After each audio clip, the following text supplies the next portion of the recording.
Ahoy there folks, I'm Captain Benzie and welcome to another episode of the Catskull Academy, the series that aims to teach you everything you need to know to get the best start possible in EVE Echoes. In today's video, we're going to be continuing our little mini-series looking at the various different tech level 6 heavy cruisers. We've already looked at the Mala, so today we're going to go to the opposite side of the tech tree and take a look at the Minmatar Republic Rupture. This is the perfect option to go for if you chose the Stabber trainer at tech level 5 and if you've been training cannon skills. But we'll talk more about the skills and that in a little bit of time. If you do enjoy this video, please let me know by hitting a like on it, subscribe to the channel for all things EVE Echoes, ding that notification bell to never miss a video, and if you have questions left at the end of this, please ask in the comment section down below, or come join the Catskull Discord. There's a bunch of very friendly folks there who'll be more than happy to help you with any questions you may have, and commenting on videos and being active in my Discord gives you chances to win one of each week's 3 months of Combo Omega. Each week I give 3 lucky people a month of Combo Omega each, and that's by being active on my Discord and in the comment section of my videos. Anyway, if you do want to help support this channel, you can do so by finding me on Patreon and pledging to support there, or checking out my Redbubble merchandise store. Again, both linked in the description. All that said and done though, let's jump right into talking about the Minmatar Republic's Rupture. Let's start off by having a look at the Rupture's stats and attributes. So we're going to head into the Minmatar Republic ship tree, onto the cruiser line, which is the middle one here, and we're going to have a look at tech level 6. Here you'll see that we have the Rupture. We've also got the Rupture Trainer. It is worth noting the Rupture Trainer is just a version of the ship that is seeded on the market by the game. It's usually more expensive because the game sets the cost rather than the players, and it's a far worse ship. Just go for the Rupture. Anyway, let's have a look at this absolute beast of a ship. Looks like a space pirate galleon. I love it.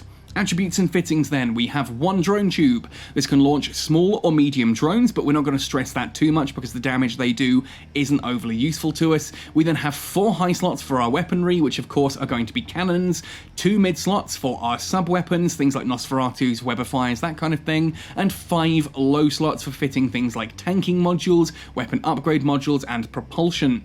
We then have 2 of each of the rig slots, 2 combat rigs, and 2 engineering rigs.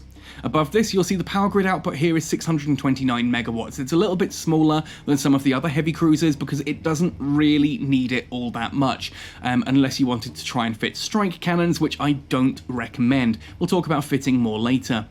Again, decent cargo hold capacity, 900 cubic meters, and solid defenses, 13,898.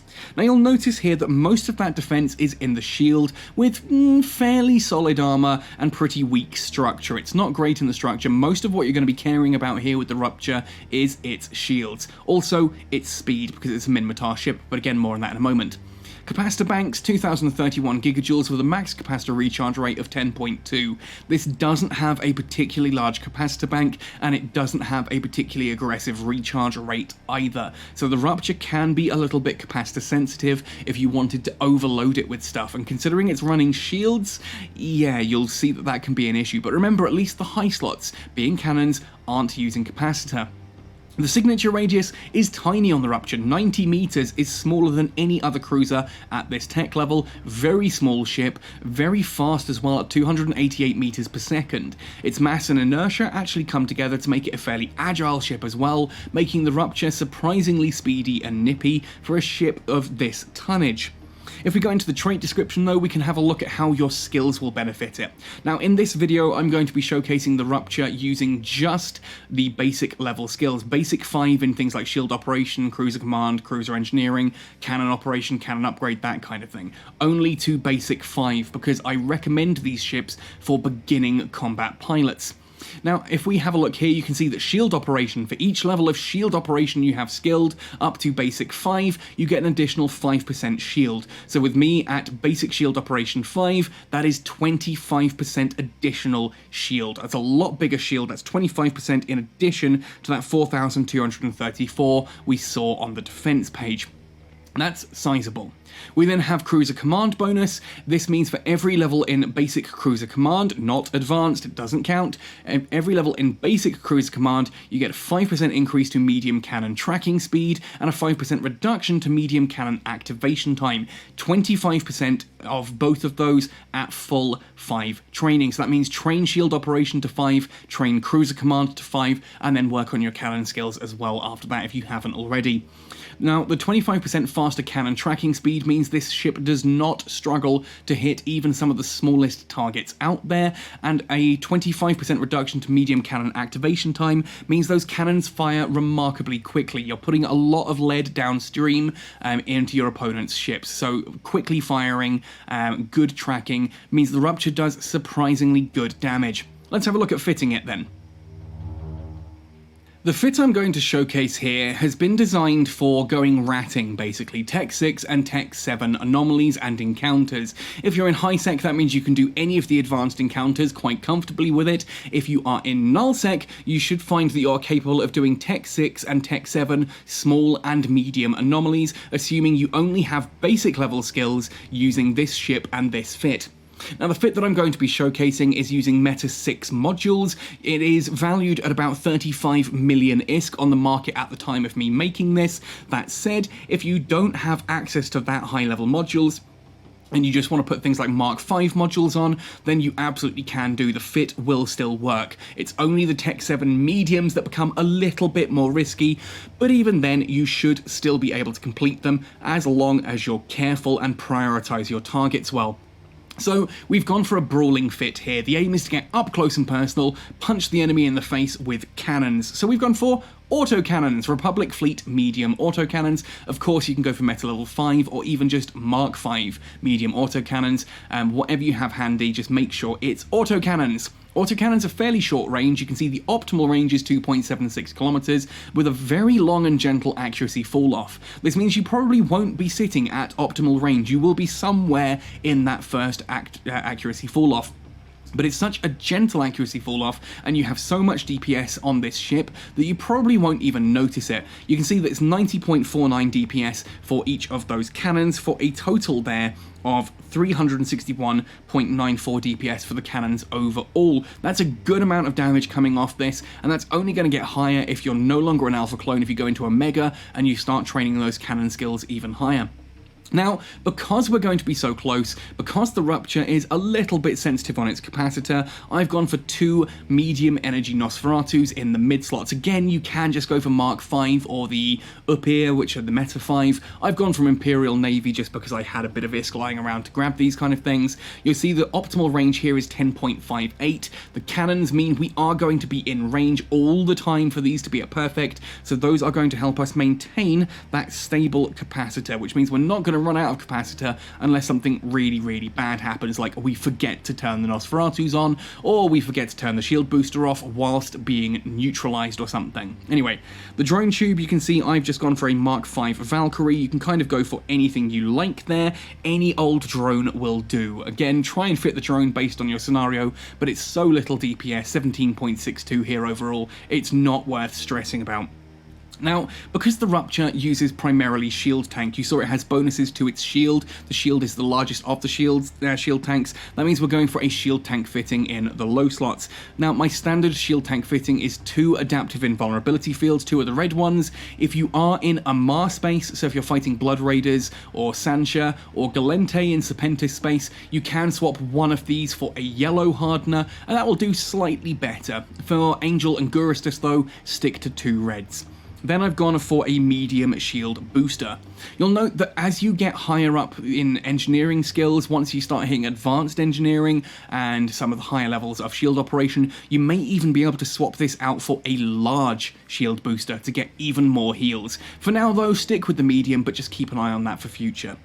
I've then gone for a propulsion module, in this case a medium afterburner. This just allows us to move a little bit faster without having to worry about the downsides of a micro warp drive. Micro warp drives may make you go super zoomy, but they really hurt your capacitor and they make your ship bigger, so actually easier to hit. Here the afterburner makes us move faster, keeps us in range with those cannons without causing any of the big problems. And the final slot, I've gone for a Republic Fleet Gyro Stabilizer.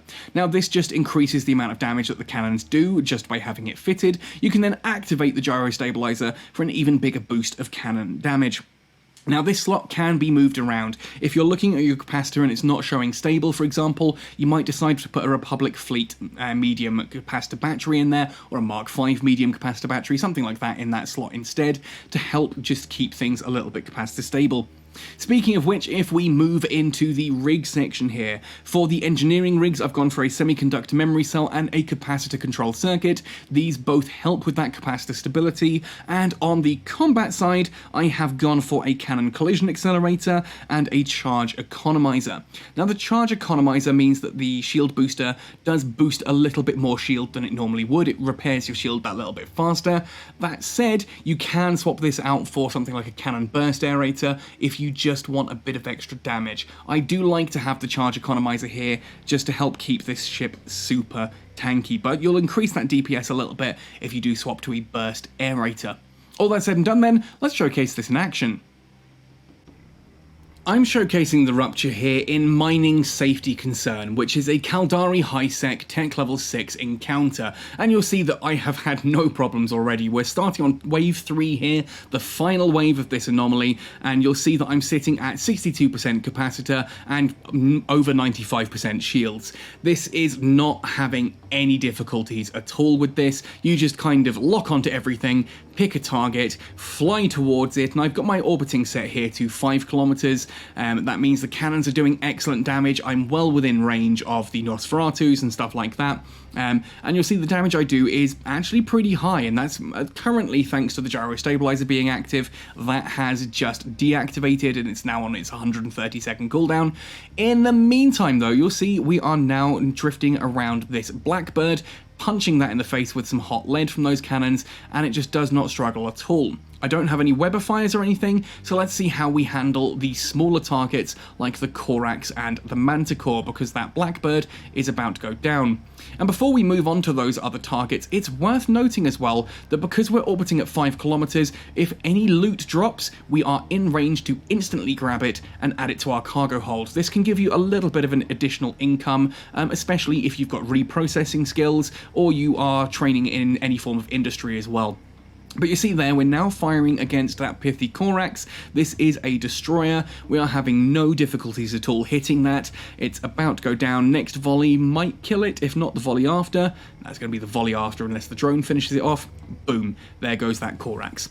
Now you can see I'm moving on to the other Corax. Again, I want to take these targets down because they are currently webifying me. By me being webbed, I'm moving slower, which means I'm an easier target for the enemy ships to hit. If I can get rid of those webs, I move quicker, and thus I take less damage. I get more things like glancing on me rather than hits. And again, we can loot as we go. This is what I really like about Brawling Fits as well. You're a bit more engaged. Yeah, you have to kind of keep an eye on your phone. It's not great if you want to be doing this under the table at work while you think no one's looking, but it does allow you to loot everything as you go. That Manticore, which is the smallest and fastest moving ship in this particular anomaly, no issues at all. It's getting a couple of like grazing hits and that because it is very small, but we're still punching it hard enough that it will go down in a second, and down it goes on to the Caracal.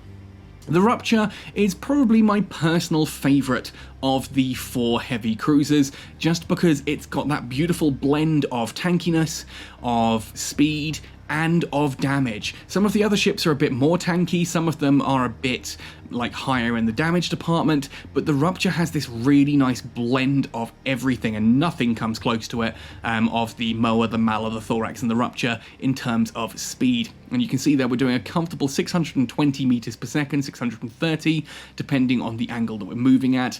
It's not a slow-moving ship at all, and I do remind you, this is just using basic skills. This character does have Omega active currently because I wanted to skill the things quickly, but if I were to drop down to Alpha, I'm going to lose nothing here because all of my skills are currently at basic level 5.